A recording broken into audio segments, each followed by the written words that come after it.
اسرائیل اسرائیل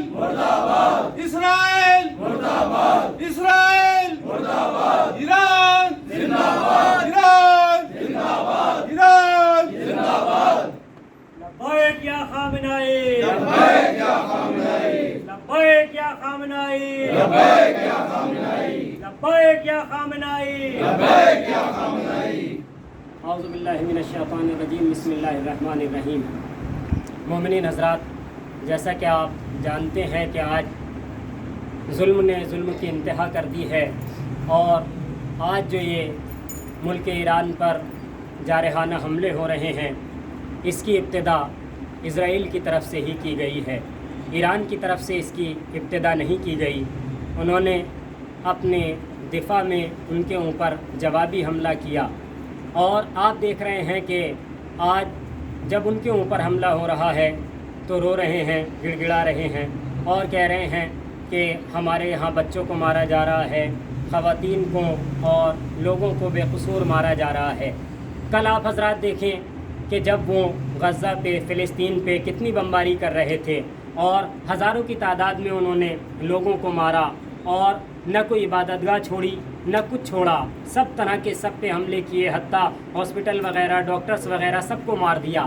تو انہیں اس وقت یاد نہیں آ رہا تھا۔ آج اسرائیل کی عوام رو رہی ہے کہ یہ کیا ہو رہا ہے، ہمارے اوپر ظلم و ستم ہو رہا ہے، جبکہ آپ دیکھیں قرآن یہ کہہ رہا ہے کہ فَمَن يَعْمَلْ مِثْقَالَ ذَرَّةٍ خَيْرًا يَرَهُ وَمَن يَعْمَلْ مِثْقَالَ ذَرَّةٍ شَرًّا يَرَهُ، کہ جو ایک ذرہ برابر اچھائی کرے گا وہ اسے دکھائی جائے گی، جو ایک ذرہ برابر برائی کرے گا وہ اسے دکھائی جائے گی۔ کسی کو دنیا میں دکھائی جاتی ہے، کسی کو آخرت میں دکھائی دی جاتی ہے۔ آج ظلم نے ظلم کیا تو اسے دنیا میں ہی پروردگار عالم نے دکھا دیا کہ دیکھو اگر کل تم ظلم کر رہے تھے تو آج تمہارے ساتھ بھی ویسا ہی ہوگا۔ اور یہاں تو ابھی شاید بہت کم ہو رہا ہے، جب روز قیامت آئے گی، پروردگار عالم حساب کتاب کرے گا تو شاید اس سے بہت زیادہ شدید حساب و کتاب روز قیامت پروردگار عالم کرے گا۔ لہٰذا اس ظلم کی جو ظلم آج ایران پر ہو رہا ہے، ہم اس کی پرزور مذمت کرتے ہیں، اور اپنی ہندوستان کی حکومت سے بھی مطالبہ کرتے ہیں کہ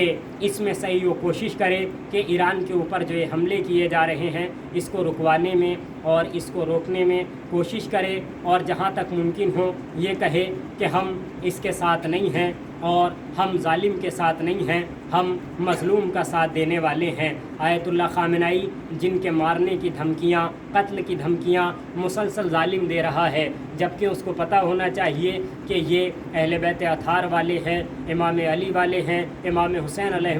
السلام والے ہیں، موت سے نہیں ڈرتے ہیں۔ آیت اللہ خامنائی نے بھی یہی کہا ہے کہ ہم چلے جائیں تو چلے جائیں، اگر ہمیں قتل کر دیا جائے تو قتل کر دیا جائے، کوئی مسئلہ نہیں ہے، لیکن ہمارا مقصد یہی ہے کہ اسلام بچ جائے۔ آج ہر مسلمان کو، بلکہ ہر شخص کو، ہر زندہ ضمیر انسان کو ایران کے ساتھ ہونا چاہیے، اسلام کے ساتھ ہونا چاہیے، کسی طرح کی فرقہ واریت کو سب کو طاق میں رکھ دینا چاہیے، صرف یہ کہنا چاہیے کہ ہم اسلام کے ماننے والے ہیں، جو ایران کا کعبہ ہے وہی ہمارا کعبہ ہے، یعنی جو ان کا قبلہ ہے وہی ہمارا قبلہ ہے۔ سب مسلمانوں کو ایک ہونا چاہیے، سب مسلمانوں کے نبی ایک ہیں، سب کا قبلہ ایک ہے، سب کے رسول ایک ہیں، سب کا قرآن اللہ کی کتاب سب کی ہے۔ لہٰذا سب کو ایک ساتھ آ کر، ایک جٹ ہو کر یہی کہنا چاہیے کہ ہم اسلام کو بچائیں گے، ہم ایمان کے ساتھ ہیں، ہم اسلام کے ساتھ ہیں، اور اسلام کا ساتھ دینے والے آج اسلام کے جو نمائندے اور نمایاں علم بردار نظر آ رہے ہیں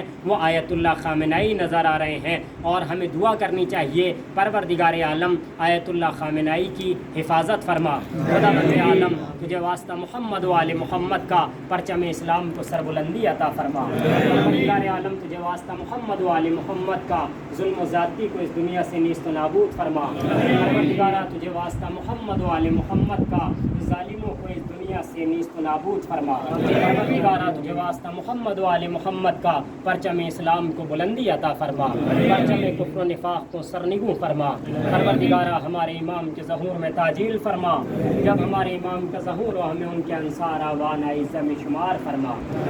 ربنا تقبل منا انک انت السمیع العلیم برحمتک یا ارحم الراحمین۔ بآواز بلند سب لوگ نعرہ